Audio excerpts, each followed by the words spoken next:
Watch how the third quarter goes down. At least they called this one. A'ja Wilson creams Lexie Hull like she did 5 times in game. The Indiana Fever just witnessed game 2 slip away in the most brutal and controversial way imaginable. Not because they were outmatched, but because the referees practically handed the victory to the Las Vegas Aces with a staggering 41 fouls called, including an outrageous 16 in just 1 quarter, turning what should have been a fair and competitive battle into absolute chaos disguised as defense. Players were being thrown to the ground, bodies collided on every possession. And yet somehow A'ja Wilson walked away praised for her stat line, while Lexie Hull, who was battling through a painful back injury suffered in Game 1, was repeatedly knocked down and forced to keep getting back up. This wasn't basketball, it was a war where the whistles seemed to only blow one way. The question now is how Indiana even managed to fight back through all of that, and more importantly, what this means as the series shifts back to Gainbridge Fieldhouse in Indianapolis. The Fever's journey began with Game 1, where they stunned the basketball world by walking into Las Vegas, facing the 2-time defending champions on their home floor, and leaving with a double-digit win that shook the entire league. Game 1 wasn't just a victory. It was a statement, a wake-up call to every other team and every critic who doubted this young Fever squad. Right from the opening tip, Indiana played with a calm discipline rarely seen in such a high-pressure environment. Kelsey Mitchell immediately silenced all doubts by lighting up the scoreboard with a playoff career-high 34 points, attacking from every angle and refusing to let Vegas dictate the pace.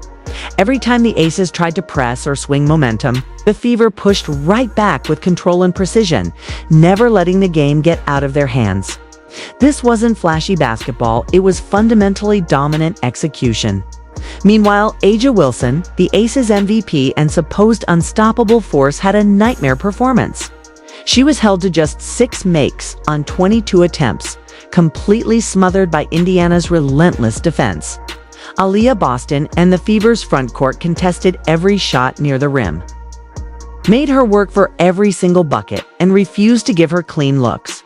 That was the true story of Game 1, a young team executing with surgical precision and composure, while the powerhouse Aces looked out of rhythm and frustrated on their own court.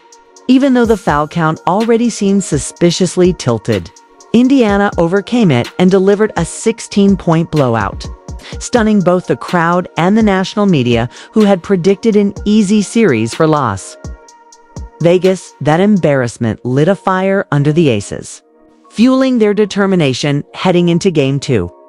Everyone knew Vegas would respond. But the question wasn't whether they would fight back, it was how far they were willing to go. From the opening minutes of Game 2, it became painfully clear that this wasn't going to be a clean basketball game. The Aces came out throwing arms, setting illegal screens, and playing with a level of physicality that crossed the line. In the WNBA, you simply cannot blindside someone with a screen without giving them time to react. Yet Vegas repeatedly did just that, locking arms, pulling players down, and turning every possession into a wrestling match. The referees failed to establish control early, and the game spiraled into a whistle-fueled disaster. 16 fouls were called in just the third quarter alone, completely destroying Indiana's rhythm. Every time the Fever tried to build momentum, the game was chopped into pieces by stoppages that seemed to favor Las Vegas consistently. Even Fever coach Stephanie White expressed her frustration, stating that it was impossible for her team to find any flow when there was a foul called every 10 seconds. Indiana thrives on speed, ball movement, and transition play, but instead, they were dragged into a slow, bruising half-court battle that stripped them of their identity, while Vegas piled up free throws. Indiana was forced to grind out possessions with little spacing and constant physical interference.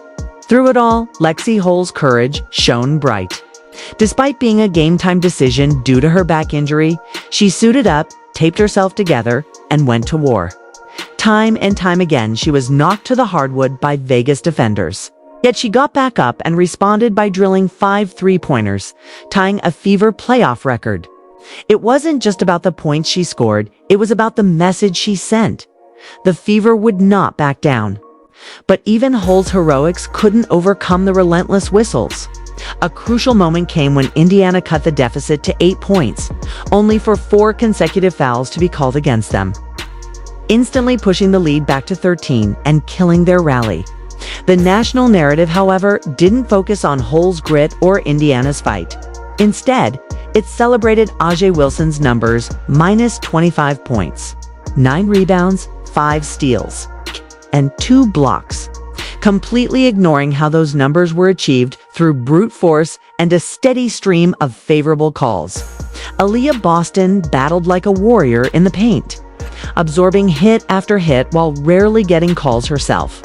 Yet she still finished with 10 points and 13 rebounds, proving her toughness and leadership. Odyssey Sims was another unsung hero, scoring 18 points while constantly navigating through double teams and physical defense, turning broken plays into buckets. Despite all of this, the real story of Game 2 was that Indiana was never allowed to play their game. The Fever didn't lose because they were outclassed. They lost because the game was manipulated into something unrecognizable. And while Vegas succeeded in temporarily shutting down Kelsey Mitchell by face-guarding her and denying her space, it took an extreme level of physicality and questionable officiating to make it happen. This wasn't just playoff intensity, it was chaos. And it set the stage for a dramatic return to Indianapolis, where the Fever will finally have their home crowd behind them, ready to turn frustration into fury and fight back with everything they've got. When the dust settled after Game 2, the truth was undeniable. The Indiana Fever weren't just battling the Las Vegas Aces. They were battling the referees, the physicality, and a narrative stacked against them, and yet they never broke, proving this young team has the heart and grit of champions even in defeat. Game 2 wasn't basketball. It was a demolition derby dressed up as playoff intensity. A contest where brute force and whistles dictated the outcome more than actual skill or execution. From the very first possession, Las Vegas abandoned clean play and went straight to body blows, locking arms, setting moving screens, and throwing shoulders into cutters, daring the officials to blow the whistle. The problem? They didn't, at least not evenly. A staggering 41 fouls were called, 16 of them in a single quarter, grinding the Fever's flowing, up-tempo offense into a stop-hand-start nightmare. Indiana's greatest strength all season has been rhythm, their ability to share the ball, push in transition, and create spacing through movement. But on this night, that was stripped away piece by piece. Every time Kelsey Mitchell or Odyssey Sims tried to penetrate, there was a shove, a bump, or a grab, and if they powered through it, the whistle would blow the other way. It was as if the rules shifted depending on which jersey you wore.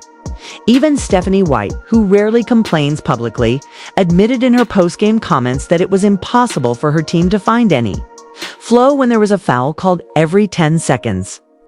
That lack of rhythm was exactly what Vegas wanted. They came into Game 2 with one mission: shut down Kelsey Mitchell. After she erupted for 34 points in Game 1, the Aces were determined not to let her repeat that performance. They face-guarded her even when she didn't have the ball, smothered her on every cut, and sent extra defenders at her on every screen. By the time Mitchell caught the ball, the shot clock was already winding down, forcing rushed decisions. Her scoring dropped to just 13 points, not because she lost her touch, but because she was physically battered every step she took. Becky Hammon's defensive scheme was smart, but it was also brutal. So much so that even Hammon herself complained after the game about how physical things had gotten. A stunning admission given how heavily the whistle favored her team all night. It wasn't just Mitchell who felt the effects. Aaliyah Boston was repeatedly shoved and hacked under the basket with almost no calls in her favor.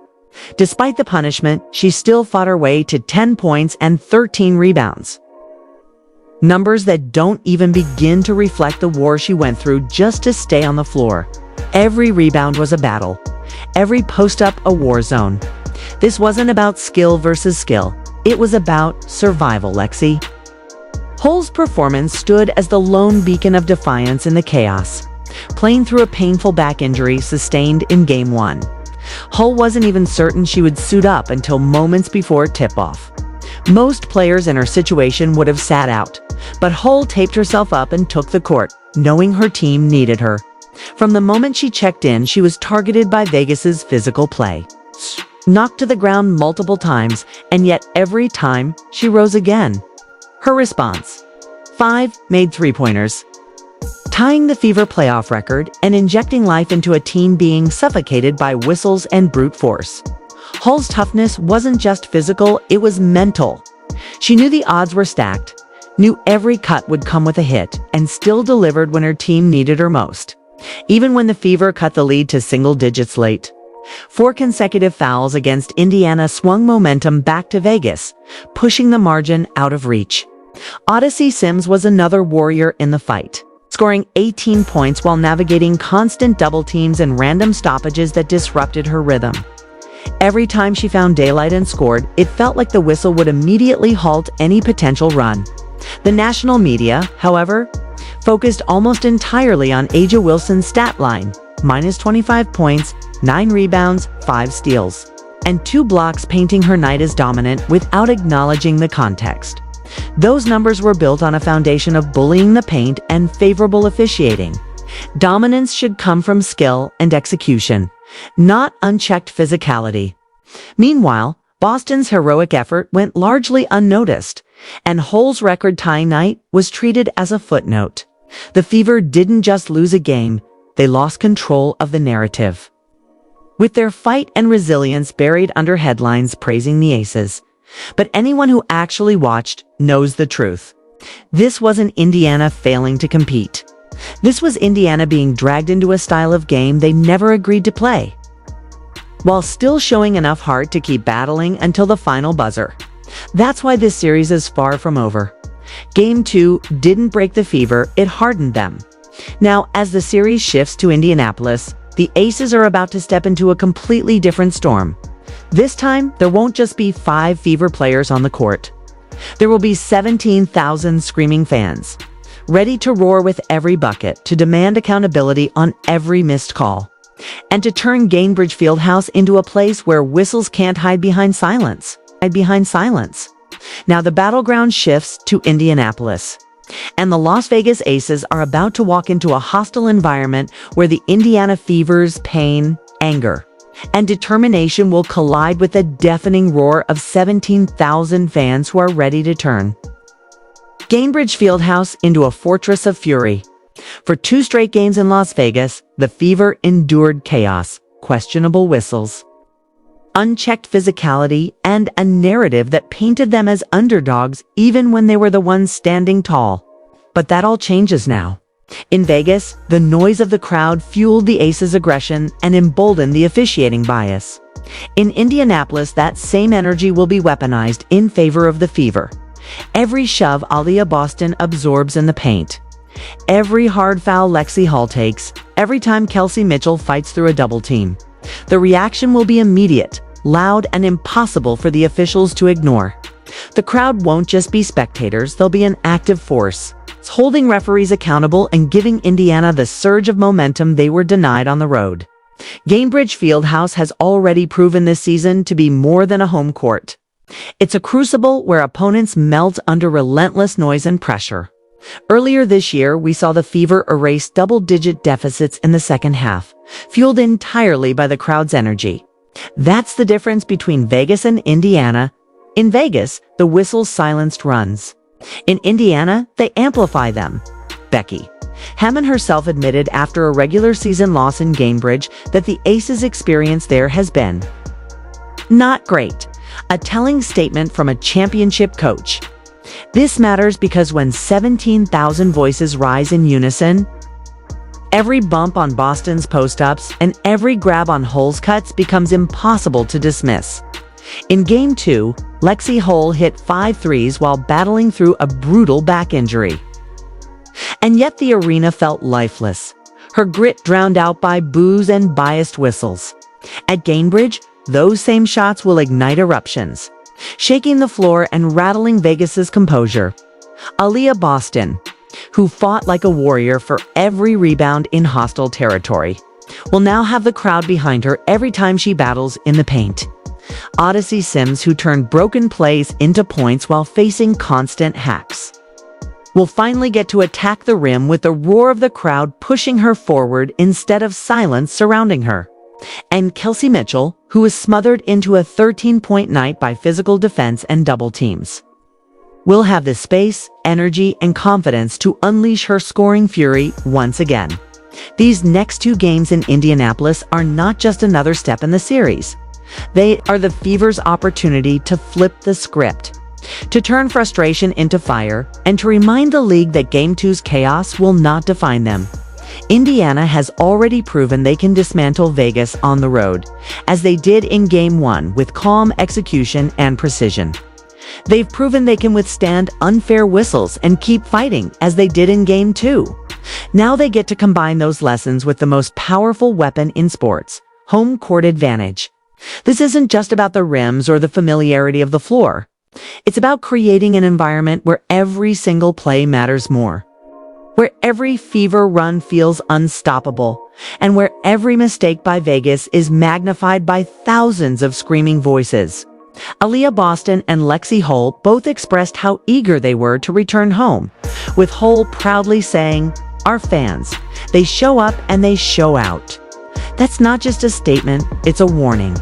The Aces used whistles and brute force to steal Game 2, but in Gainbridge, that won't be enough. Here, the Fever spirit becomes their weapon. Here, the bruises and scars from Las Vegas become fuel.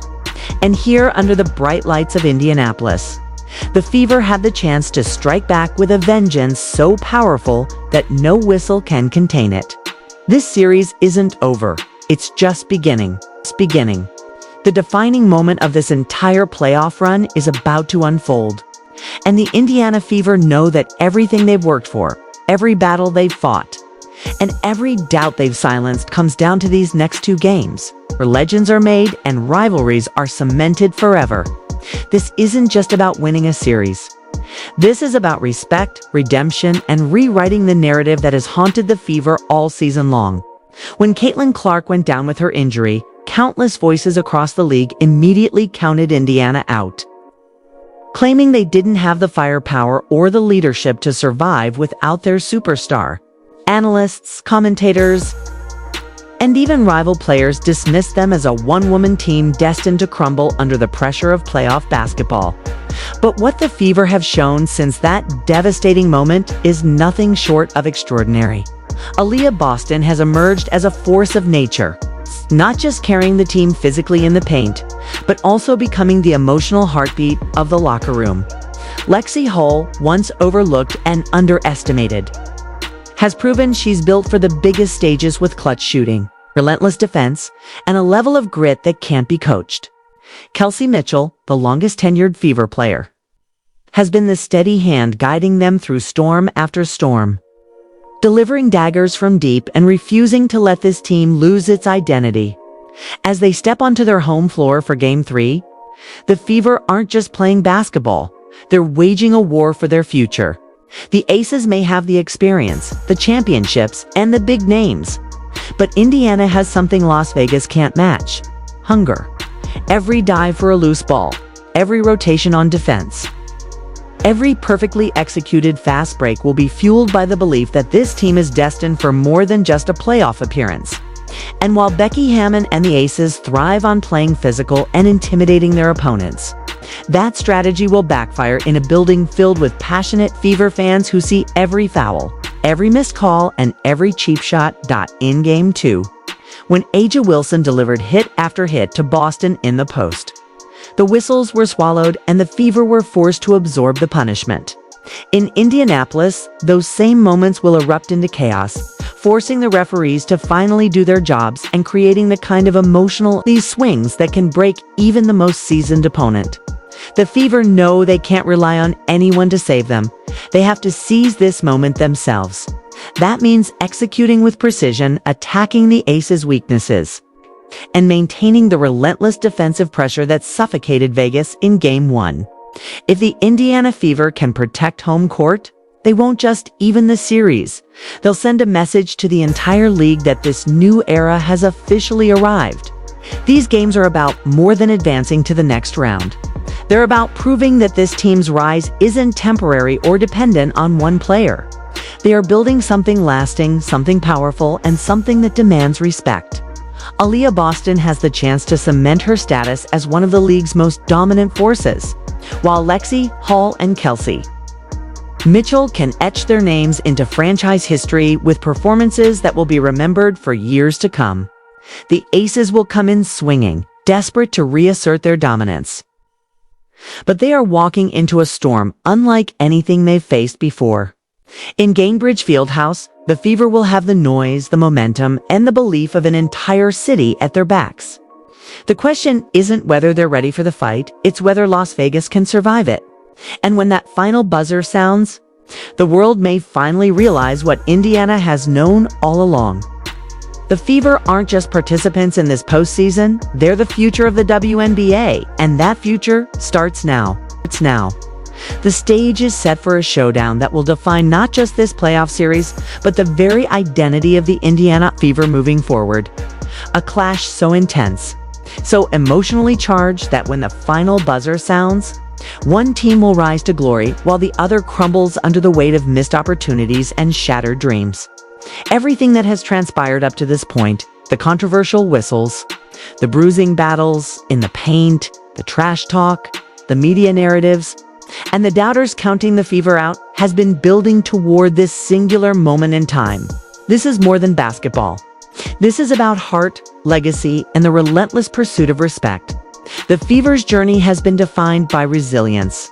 When Caitlin Clark's injury sent shockwaves through the league, many predicted Indiana would implode. Rival coaches whispered about the team's lack of leadership. Analysts openly speculated about whether they even belonged in the postseason. And fans across the country shifted their attention elsewhere. But Aaliyah Boston and her teammates didn't just weather that storm, they transformed it into fuel. Instead of folding, they forged a new identity, rooted in grit, sacrifice, and unbreakable trust. Now, under the bright lights of Gainbridge Fieldhouse, they have the chance to prove that this transformation was no fluke, but the birth of a new powerhouse. The stakes couldn't be higher. A win here doesn't just even the series. It shifts the balance of power in the WNBA. The Las Vegas Aces have built their dynasty on dominance, intimidation, and star power. But in Game 1, the Fever exposed their vulnerabilities, showing that even champions can be rattled.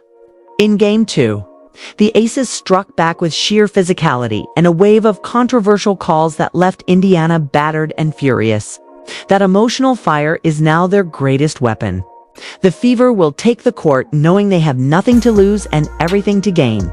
With every player ready to lay their body on the line for the ultimate prize, Boston will command the paint like a general, leading her troops into battle, fighting for every rebound and refusing to back down no matter how many hits she takes. Lexie Hull will space the floor, using her deadly shooting to punish defenders who dare to sag off, while Kelsey Mitchell will slice through defenses with her fearless drives and precision shooting. Odyssey Sims will bring veteran savvy, orchestrating chaos when needed and calming the storm when tensions rise. And let's not forget the Fever bench players who have quietly risen to the occasion all season long, now ready to deliver in the most crucial minutes of their careers. This is the moment where legends are forged and dynasties are disrupted. A moment where every dribble, every pass, and every defensive stand will be remembered for years to come. If the Fever can defend their home court and force this series deeper, they won't just be fighting for survival. They'll be reshaping the entire narrative of the WNBA. The league has been waiting for a new contender to rise. A team that can challenge the established order and bring fresh energy to the game. Indiana has the chance to be that team.